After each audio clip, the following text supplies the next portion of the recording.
අධ්‍යාපන ප්‍රතිසංස්කරණ ලංකාවට ටිකක් අලුත් මාතෘකාවක් වුණාට ලෝකෙ හැමදාම මේ ගැන අවධානයෙන් හිටියා. දිනෙන් දින දියුණුවන ලෝකේ අධ්‍යාපනයත් දියුණු වෙන්න ඕනි. ප්‍රතිසංස්කරණය වෙන්න ඕනි. ඒක ගොඩක් දෙනෙක් කියන පොදු මතයක්. අධ්‍යාපනය කියලා කියන්නේ පොතේ පතේ දැනුම විතරක් නෙවෙයි. ප්‍රායෝගික දැනුමත් ඒකට ඇතුළත් වෙනවා. අපේ රටේ එහෙමත් නැත්නම් ශ්‍රී ලංකාවේ විෂය නිර්දේශ තුල තියෙන්නේ පොතේ පතේ දැනුම විතරයි ගොඩක් වෙලාවට. හැබැයි එහෙම නොවුන පාසලක් ගැන පුත්තලමින් වාර්තා වනවා. විල්පොත බණ්ඩාරනායක කුසලතා පාසල. වයඹ පළාතේ පුත්තලම දිස්ත්‍රික්කයේ පුත්තලම අධ්‍යාපන කොට්ටාශයේ තමයි මේක පිහිටලා තියෙන්නේ. මේ පාසලේ එක වසරේ ඉඳන් 11 වසර වෙනකන් එහෙමත් නැත්නම් සාමාන්‍ය පෙළ වෙනකන්ම පන්ති තියෙනවා.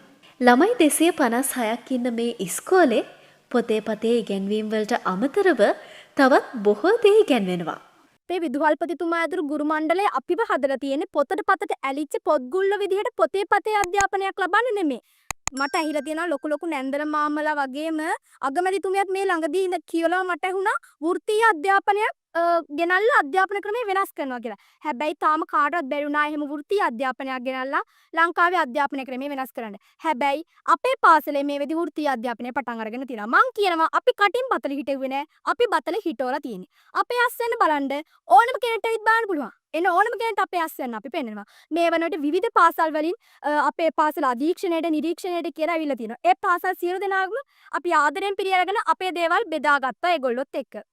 මේ පාසලේ දරුවන්ට මෝටර් යාන්ත්‍රික විද්‍යාව පුළුවන්. කෙටියෙන්ම කියනවා නම් ට්‍රැක්ටරයක එන්ජිමක් ගලවලා තනියම හදන්න මේකේ ළමයින්ට පුළුවන්. ඒකත් සිසුවියන්ට වීම විශේෂත්වයක්. මේක තමයි අපේ කුසලතා පාසලේ කාර්මික විද්‍යාලය. යහන පිරිවෙන් ભેදයකින් තොර අපේ පිසිපල්සේ අපි කෙනේ හැමදේකම අධ්‍යයනය ලබා දෙනවා. දැන් මට වුණත් පුළුවන් මේ ට්‍රැක්ටරේ එන්ජින් සම්පූර්ණයෙන් එන්ජින් එක දලවලා ආයවත් ඒ තිබ්බ විදිහටම කයි කරන්නේ. ඒවට පාවිච්චි කරන යතුරු මොනවාද කියලා දන්නවා. ඒ වගේ ඔයිල් මාරිකට්ස් කියලා දන්නවා. ඇත්තෙන් මේ හැම දෙයක් ගැනම මේ වෙද්දිත් අපි මනාව අධ්‍යාපනය ලබාගෙන තියෙනවා. ඒම දැන් අපිට වැරදිලා හරි ගෙදරකදී හරි අපේ භාණ්ඩයක් කැඩුනොත් අපි දෙක පිළිසකර කර හදාගන්න වැඩි අපි දන්නවා. කුඹුරු ගොවිතැන් කරන්න, හේන් ගොවිතැන් කරන්නත් මේ ඉස්කෝලේ ළමයින්ට උගන්වනවා. විභාග මට්ටමේ නැහෙන දරුවෝ ඉන්න ලංකාව වගේ රටක මේ දරුවන්ට තවත් කුසලතා තියෙනවා.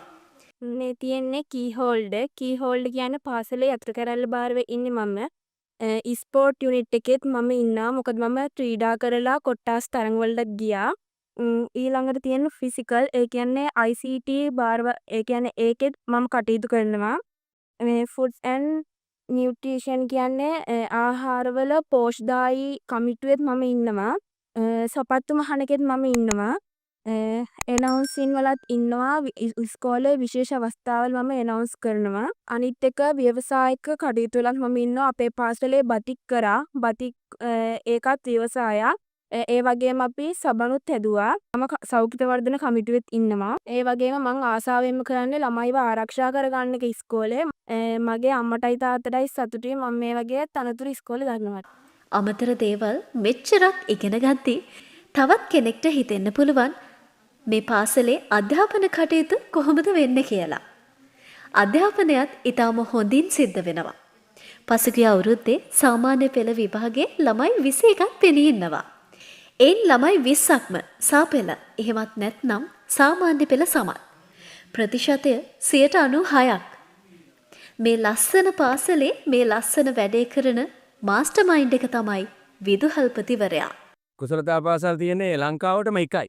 ඉතින් ආදරණීය නව අධ්‍යාපන ප්‍රතිසංස්කරණ වෙනුවෙන් ඒ ගැන කතා කරනවා හැමෝම ඒ අධ්‍යාපන ප්‍රතිසංස්කරණ වල වෘත්තීය අධ්‍යාපනය, වෘත්තීය නිපුණතා, කුසලතා ගැන කතා කරනවා. හැබැයි එහෙම කතා කරනකොට අපි මේ වසරක් මුළුල්ලේ සිටම මේ පාසල තුල ආදරණීය දරුවන්ට 6 11 සේරම දරුවන්ට කුසලතා අධ්‍යාපනය ලබා දෙනවා. අපේ පාසලේ අද කෙරුව මාධ්‍ය වැඩසටහනක්. ඒ වගේම වීතම්බණ්ඩ කියලා දුන්නා. ඒ වගේම අපේ පාසල තුල මේ වෙනකොට තියෙන වෘත්තීය අධ්‍යාපන 10ක් අපි නිර්මාණය කළ දින මෝටර් මැකෑනික් ඔටෝමොබයිල් වඩු කර්මාන්තය මැෂින් බතික් කරන්න එතකොට කම්පියුටර් හදන්න ඔන්න ඔය කියන වගේ වෘත්තීය අධ්‍යාපන 10ක් අපේ පාසල තුල තියෙනවා. අපි එකේ ඉඳන් අපේ පාසල තුල එන සියලුම දරුවන්ට මේ අධ්‍යාපනික රාමුව තුල නව ගමනක් යන්නට වෘත්තීය අධ්‍යාපනයේ වෙනසක් කරන්න කුසලතා අධ්‍යාපනයේ වෙනසක් කරන්න. අද කැම්පස් ගියත් මේ කියන සමබර පෞරුෂයෙන් යුතු මේ සේරම කුසලතා වර්ධනය වෙච්ච දෙයක් නැහැ. ඒ නිසා අපේ රටේ වෘත්තීය අධ්‍යාපනයට මග කියන පාසල එකම පාසල තමයි කුසලතා පාසල.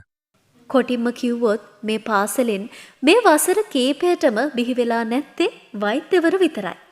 මේ ළමුන්ගේ දක්ෂතා බලන්න රට පුරා පාසල් වලින් මේ පාසලට පැමිණෙනවා. මගේ නම් පින්දු පින්සර 16 තමයි ඉගෙන ගන්නේ. මම කුසලතා ඒකේ ඉන්න එක් සමාජිකයෙක්. ඉතින් මම ඒකේ වයරින් මේ අංශය තමයි කරන්නේ. ඉතින් මට පුළුවන් ඕනෑම ගෙදරක තියෙන ප්‍රධාන විදුලි සැපයුමත් වයරින් කරන්න. බේකරෙන් බේකරයට වයරකින් වයරක ස්විච් එකට උනත් මට කරන්න පුළුවන්. අපේ ඉස්කෝලේ පමණ ළමයිට පමණක් නෙවෙයි වෙනත් ඉස්කෝල වලින් අපේ ඉස්කෝලේට නිරීක්ෂණයට අධීක්ෂණයට එන ළමයිටත් මට ඒව ගැන කියලා දෙන්න පුළුවන්. දැන් ගියක් වයරින් කරන්න දුමුත් කරන්න පුළුවන්ද? පුළුවන්. වයස කීයද? වයස 14යි. 14යි. ගියක් වයරින් කරන්න පුළුවන් තනියම. පුළුවන්.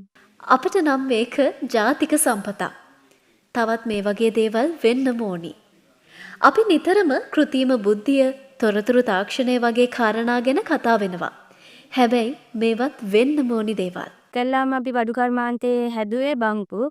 අපිට දැන් ගෙදර බංකුවක් ඕනම විදිහට හදන්න පුළුවන්. ඊට පස්සේ අපි හැදුවේ හිරමන.